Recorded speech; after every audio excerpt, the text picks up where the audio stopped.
Hey guys, Pham back with another quick tutorial, and today we're going over the differences between RAW and JPEG and when you should use each. Well, what is RAW and JPEG? Let's go over that first. JPEG is a file format where the camera will process and compress the image into a JPEG format. This gives you a simple file that you can just take and upload to social media or send to friends.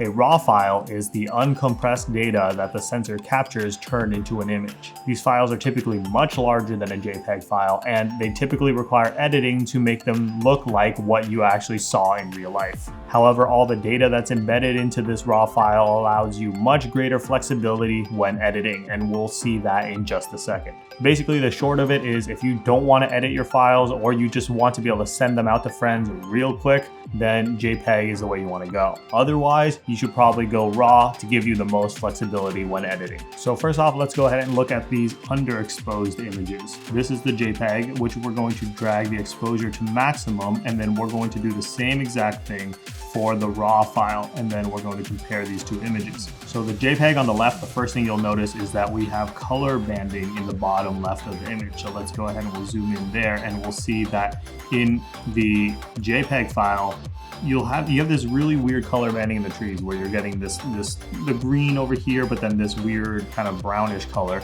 And also in the shadows here, you'll notice that there's some purple hues, which is also really unnatural. And in the RAW file, you'll notice that that's not there. Both of these images are noisy because they were taken underexposed severely, but from a color retrieval perspective, if you look at both of these images, the RAW has so much more data, which allows a much more natural look, even though we maxed this exposure. However, the JPEG looks really blown out in the sky, and it looks a lot more unnatural. The RAW has a lot more data to work with.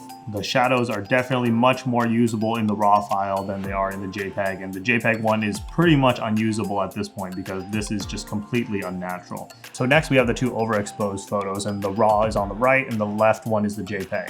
I've gone ahead and made some tweaks to both of the images to really highlight the sky, to bring out the details and show you the differences between the JPEG and the RAW. So looking at the JPEG and the RAW, one thing you'll notice real quick is you see the banding on the JPEG side, and that doesn't appear in the RAW file because the JPEG just tried to compress the sky colors, and it just did not do a very good job at that when you try to recover these overexposed highlights.